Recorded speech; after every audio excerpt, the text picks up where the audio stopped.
معاشر المسلمين، أمنوا بإخلاص وصدق ويقين، لعل الله يمن بالنصر والعزة والتمكين.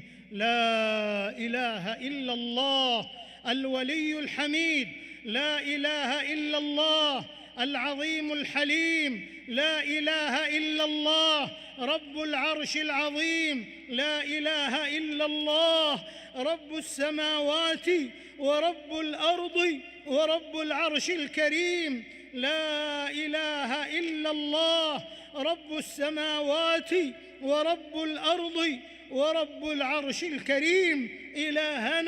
إلهنا عز جارك وجل ثناؤك وتقدست أسماؤك، إلهنا عظم الخطب واشتد الكرب وتفاقم الأمر على إخواننا في فلسطين، اللهم انصرهم، اللهم انصرهم، اللهم انصرهم وعجل بنصرهم يا قوي يا عزيز. اللهم كن لإخواننا المستضعفين في غزة، اللهم كن لإخواننا المستضعفين في غزة، اللهم احفظهم من بين أيديهم ومن خلفهم وعن أيمانهم وعن شمائلهم ومن فوقهم، ونعوذ بعظمتك أن يغتالوا من تحتهم.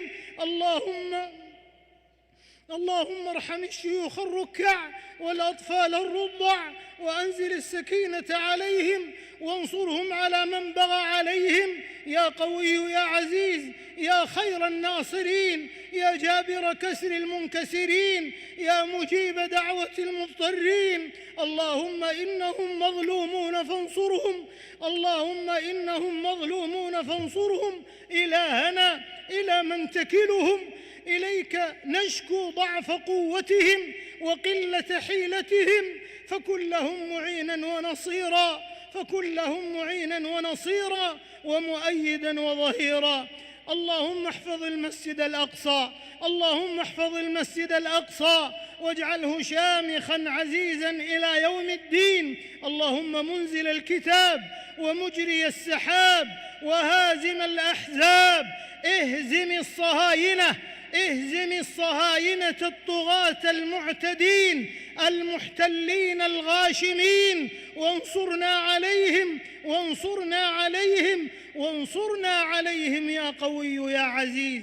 اللهم أعز الإسلام والمسلمين وأذل الشرك والمشركين، واجعل هذا البلد آمنا مطمئنا سخاء رخاء وسائر بلاد المسلمين.